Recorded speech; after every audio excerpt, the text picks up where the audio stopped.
balik lagi di Eleven Channel. Kali ini masih tetap pembahasan soal TPS UTBK ya, khusus matematika atau pengetahuan kuantitatif. Ini yang sesi 4. Yuk kita mulai diskusinya.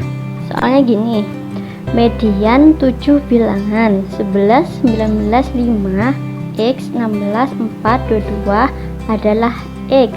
Manakah hubungan yang benar antara kuantitas P dan Q berikut berdasarkan informasi yang diberikan?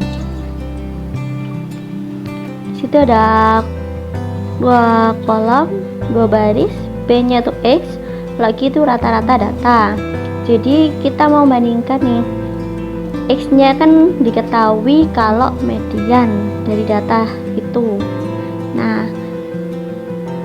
kira-kira X-nya itu sama dengan, lebih dari, atau kurang dari rata-rata data.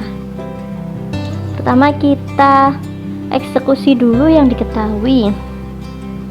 Di situ kan median dari data. Masih ingat definisi median?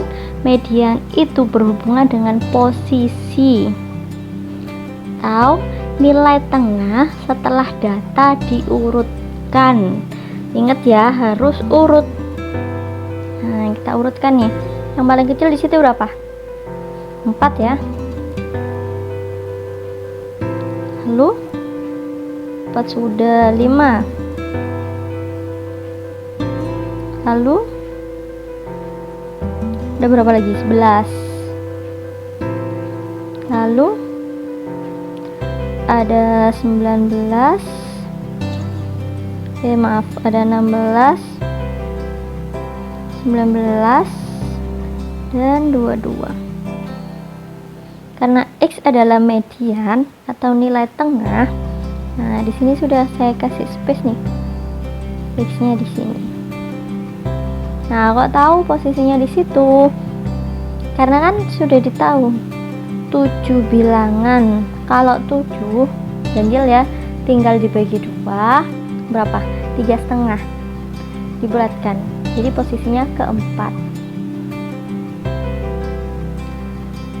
Atau kalian bisa pakai metode coret-coret. Untuk membuktikan kalau ini memang benar-benar posisi median ya. Coret kiri 1, coret kanan 1, coret kiri 1, coret kanan 1, coret kiri 1, coret kanan 1. Maka X ini benar-benar posisi nilai tengah setelah data diurutkan gitu. Median. Kemudian mediannya sudah tahu kalau X, berarti X itu antara 11 dan 16, atau bisa jadi dia 11 atau mungkin 16 nya. Nah, kita nggak tahu itu berapa X nya. Nah, sekarang kita cari rata-ratanya. Rata-rata dari 7 bilangan itu. Masih ingat rumusnya rata-rata? Rata-rata itu jumlahan dari seluruh data dibagi banyaknya data. Berarti kita jumlahkan ya. 4 tambah 5 tambah 11 tambah X tambah 16 tambah 19 tambah 22. Lalu kita bagi dengan banyak data, ada 7. Paham? Dari mudah, 4 dan 16 itu 20 ya. Lalu 19 dan 11 berapa? 30. Itu aja udah 50. 50 tambah 22 72. 72 tambah 5 77. Berarti 77 ditambah X dibagi 7. Kita sederhanakan. 77 bagi 7 berapa? 11 ditambah X per 7. Nah, kita udah tahu ya, rata-ratanya itu 11 ditambah X per 7. Sekarang kita analisis nih. Kan X nya kita nggak tahu X nya itu berapa. Bisa jadi 11 atau mungkin 16 atau di antara bilangan 11 hingga 16. Yuk kita analisis. Misal X-nya itu 11, maka rata-ratanya itu 11 ditambah 11/7. Ini sudah pasti lebih dari 11 ya, berarti rata-ratanya lebih dari 11.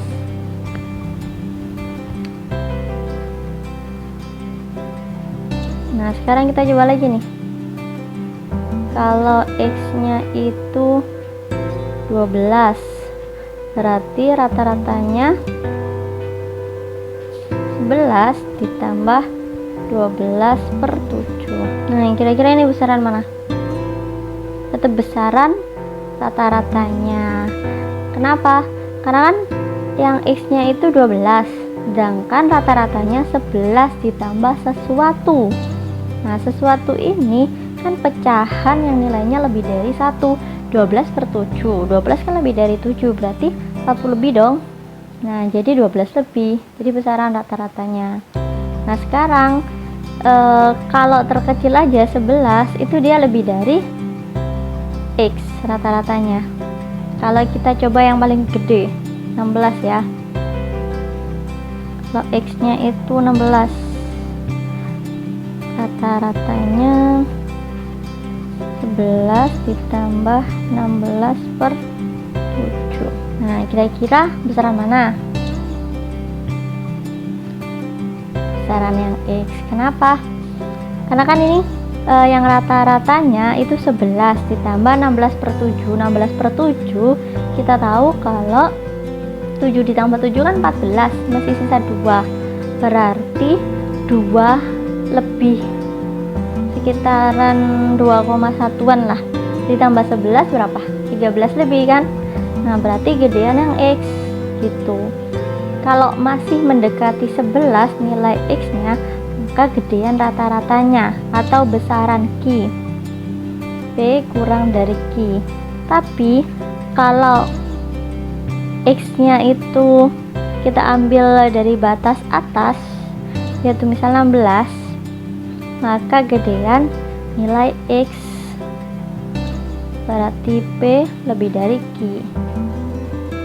Karena bisa jadi 2 pilihan jawaban benar dengan analisis kita, maka jawabannya ini.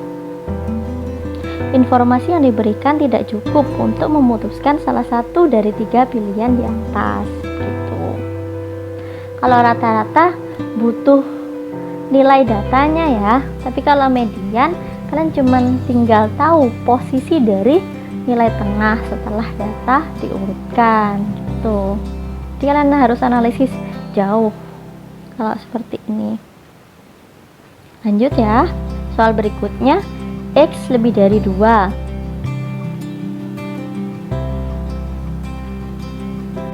Kita tandai dulu. Manakah hubungan yang benar antara kuantitas P dan Q berikut berdasarkan informasi yang diberikan? P nya itu 1 min X pangkat 4, 1 min X pangkat 4 dan dibagi 1 min X pangkat 2. Kalau Q nya 2 plus X. Terus kita ketahui lagi X nya itu lebih dari 2. Nah, untuk soal yang seperti ini kita harus sederhanakan dulu yang P. Masih ingat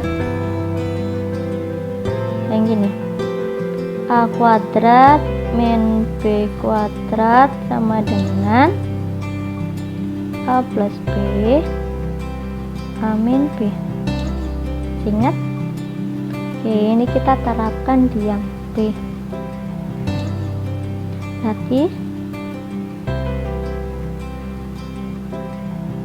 Berarti 1 min X kuadrat 2 plus X kuadrat itu kan X pangkat 4 ya, itu menjelma jadi X pangkat 2 dan X pangkat 2 per 1 min X pangkat 2. Nah, ini boleh nih kita sederhanakan. Kenapa? Karena X-nya itu lebih dari 2. Kalau X-nya itu lebih dari 2, itu berarti penyebutnya tidak mungkin sama dengan 0. Kita sederhanakan jadi itu kan. Nah, sekarang nih kita analisis. Kita fokus di sini. Nih, ini Q-nya dan ini P-nya.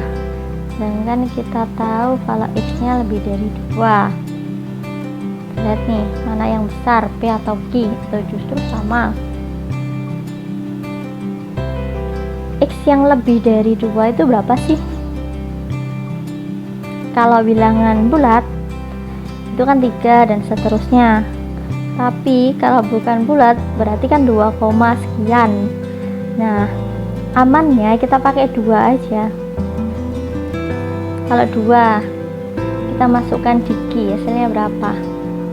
X-nya 2 berarti hasilnya 4. Nah, kita masukkan di P, X-nya 2 berarti 2 kuadrat, 4 tambah 1, 5. Nah, ketika dimasukkan X-nya itu pada batas bawah yaitu 2, Q-nya itu menghasilkan 4, sedangkan P-nya 5.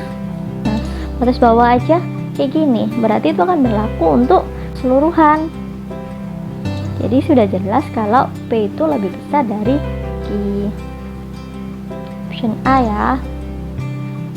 Oke, kita lanjut. Segi 5 ABCED terbentuk dari 2 segitiga siku-siku ABC dan BAD dengan AD 3, BC 5. Sisi AC dan BD berpotongan di titik E. Jika luas AEB segitiga AEB ini ya, itu luasnya 12. Berapakah jarak E dari AB? Jarak E dari AB, kalau mau buat jarak itu kan yang terpendek ya pasti. Jadi kalau yang terpendek pasti dia siku-siku. Siku-siku artinya berarti tinggi dari segitiga AEB. Kalau alasnya AB. Putuskan apa pernyataan 1 dan 2 berikut cukup untuk menjawab pertanyaan tersebut. Nah, pernyataan 1, AC sama dengan 14. Kalau diketahui panjang dari AC 14, maka kita bisa pakai segitiga ACB yang CB nya itu 5, lalu AC itu 14. Dengan teorema Pitagoras kita bisa tahu panjang AB.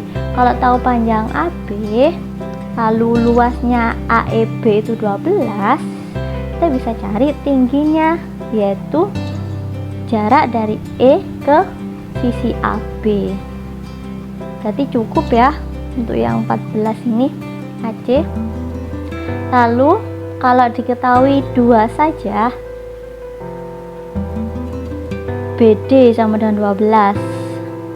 Kalau BD aja yang diketahui sama dengan 12, berarti kita bisa pakai segitiga BAD yang BD nya itu 12, AD nya 3. Nanti kita bisa tahu AB nya berapa dengan teorema Pitagoras. Kalau sudah tahu AB nya berapa, lalu luasnya AEB itu 12, berarti kita bisa cari tingginya segitiga AEB, yaitu jarak antara E ke garis AB. Jadi masing-masing pernyataan itu sudah cukup untuk menjawab soal atau untuk memutuskan bahwa. Nah, sekarang kita eliminasi nih, mana opsi yang benar. Pernyataan 1 aja cukup untuk menjawab pertanyaan, tapi pernyataan 2 saja tidak cukup. Salah ya, karena masing-masing pernyataan itu cukup. Jadi yang D. Pernyataan 1 saja cukup untuk menjawab pertanyaan, dan pernyataan 2 saja cukup. Soal berikutnya, pada bangun di atas, AE berpotongan dengan BD di C. Berapakah X dikurangi Y? Putuskan apakah pernyataan 1 dan 2 berikut cukup untuk menjawab pertanyaan tersebut. AB sama dengan BC sama dengan AC. Kalau ketiga sisinya sama, disebut segitiga sama sisi. Kalau segitiga sama sisi, berarti besar sudutnya pasti masing-masing 60 derajat ya. Berarti X-nya 60 derajat. Lalu di yang C sisi situ 60 derajat, di yang B 60 derajat. Maka X-nya ini 60 derajat. Kemudian di sini 60 derajat dengan sudut bertolak belakang. Ini kan sudut bertolak belakang ya. Di yang C ini besarnya sama, maka Y-nya juga 60 derajat. Pernyataan 1 saja cukup untuk menjawab pertanyaan tersebut. Nah, sekarang kita coba yang pernyataan 2. DE sama dengan EC sama dengan DC. Nah, ini juga analog ya, karena semua sisinya sama. Segitiga itu disebut segitiga sama sisi, yang berakibat besarnya sudut semuanya 60 derajat. Kalau Y-nya 60 derajat, maka sudut ini bertolak belakang dengan Y, itu besarnya sama 60 derajat. Kemudian dari yang diketahui tadi, apakah kita bisa lanjut untuk mencari besarnya sudut di X? Dan pada segitiga ABC yang diketahui kan hanya yang di sudut di C aja, yaitu 60 derajat. Sedangkan kita nggak tahu sudut di B berapa dan di A berapa, atau X-nya itu berapa. Jadi kita nggak bisa putuskan nih, apakah X-nya lebih besar, kurang dari, atau sama dengan Y, yaitu 60 derajat. Jadi kalau pernyataan 2 saja itu nggak cukup untuk menjawab pertanyaan. Nah, berarti opsi yang cocok yang mana nih? Yang A. Pernyataan 1 saja cukup untuk menjawab pertanyaan, tetapi pernyataan 2 saja tidak cukup. Begitu. Paham kan sampai sini? Lanjut ya. Soal berikutnya, misalkan X, Y menyatakan koordinat suatu titik pada bidang XY dengan X dikurangi Y tidak sama dengan 0. Apakah X lebih dari Y? Putuskan apakah pernyataan 1 dan 2 berikut cukup untuk menjawab pertanyaan tersebut. Pernyataan 1-nya itu, pernyataan 2-nya itu. Nah, kita tandai dulu mana informasi yang penting. Ini X dikurangi Y tidak sama dengan 0, artinya apa? X tidak sama dengan Y. Kemudian kita mau cek apakah X lebih dari Y.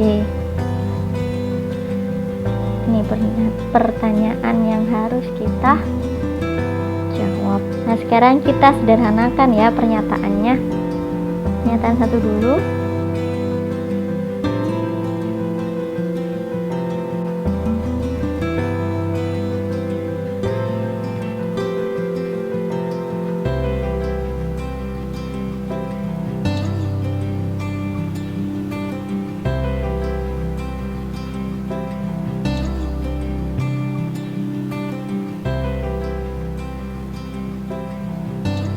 Nah, ini kita bisa faktorkan. Masih ingat pemfaktoran kan? Y-nya letakkan di sini, di situ. Y-nya letakkan di sini, di situ. Lalu karena negatif 2xy berarti di sini negatif dan negatif. Kita cek sekarang. X kali x kuadrat.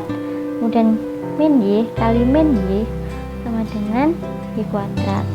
Lalu yang tengah sama tengah, min y kali x min xy, lalu x dikali min y min xy, ketika dijumlahkan min 2xy. Sudah benar ya. Kemudian kita tulis ulang. Lalu kita sederhanakan. Kenapa kita bisa mencoret x min y? Karena ini x tidak sama dengan y. Artinya x min y tidak sama dengan 0. Berarti x min y sama dengan 4. X sama dengan y plus 4. Nah, dari sini kita tahu kan besaran mana antara x dan y. X ya. Kenapa? Karena x itu y ditambah 4. Lalu lanjut ke pernyataan 2.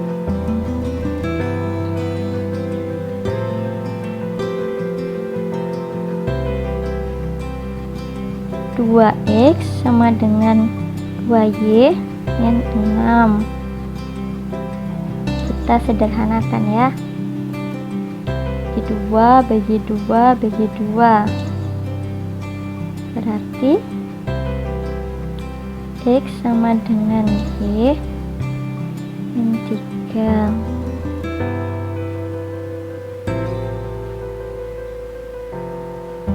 Kalau dari sini berarti besaran mana? X atau Y? Besaran Y. Kenapa? Karena X itu Y dikurangi 3. Jadi bisa kita simpulkan kalau pernyataan 1 saja itu sudah cukup untuk menjawab pertanyaan. Atau pernyataan 2 saja itu juga sudah cukup untuk menjawab pernyataan. Jadi opsinya yang benar yang mana? Yang D. Pernyataan 1 saja cukup untuk menjawab pertanyaan dan pernyataan 2 saja cukup. Gitu. Gimana? Mudah kan? Semangat ya, terus berlatih. Semoga lulus ke PTN yang kalian inginkan.